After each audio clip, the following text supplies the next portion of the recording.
Cricket হোক কিংবা football, home series মানেই তো নিজেদের মাঠ, নিজেদের দর্শক, নিজেদের পরিচিত কন্ডিশনের সুবিধা। কিন্তু ভাবুন তো, কোনো একটা দল হোম সিরিজ খেলছে কিন্তু খেলাগুলো হচ্ছে প্রতিপক্ষের দেশে। ঠিক এমনটাই হতে যাচ্ছে আফগানিস্তান ক্রিকেটের সাথে।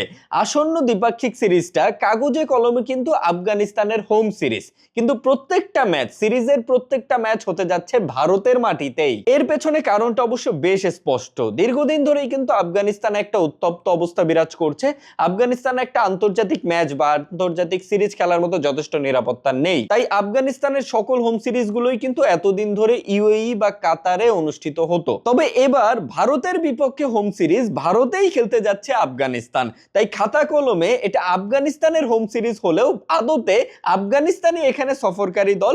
আবার খাতা কলমে ইন্ডিয়া এখানে সফরকারী দল হলেও আদতে ইন্ডিয়াই হচ্ছে হোস্ট কান্ট্রি। সব থেকে মজার বিষয় হচ্ছে, আন্তর্জাতিক ক্রিকেটে কিন্তু এমন ঘটনা খুব একটা দেখা যায় না যে একটা দল হোম সিরিজের আয়োজন করেছে কিন্তু সবগুলো ম্যাচ হতে যাচ্ছে প্রতিপক্ষের দেশে। তবে প্রশ্ন একটা থেকেই যায়, এই সিরিজটা আফগানিস্তানের হোম সিরিজ হলেও খেলাগুলো যেহেতু হচ্ছে ইন্ডিয়া, এবং আমরা জানি যে ইন্ডিয়া যখনই কোনো হোম সিরিজ খেলে তারা খুব ভালোভাবে হোম অ্যাডভান্টেজ নেয়, বেশ ভালোভাবেই হোম অ্যাডভান্টেজ নেয়। তো এই সিরিজে আসলে কে হোম অ্যাডভান্টেজ নিবে? খাতা কলমে হোম সিরিজ থাকা আফগানিস্তান, নাকি যেই দেশে খেলা হচ্ছে সেই ইন্ডিয়া?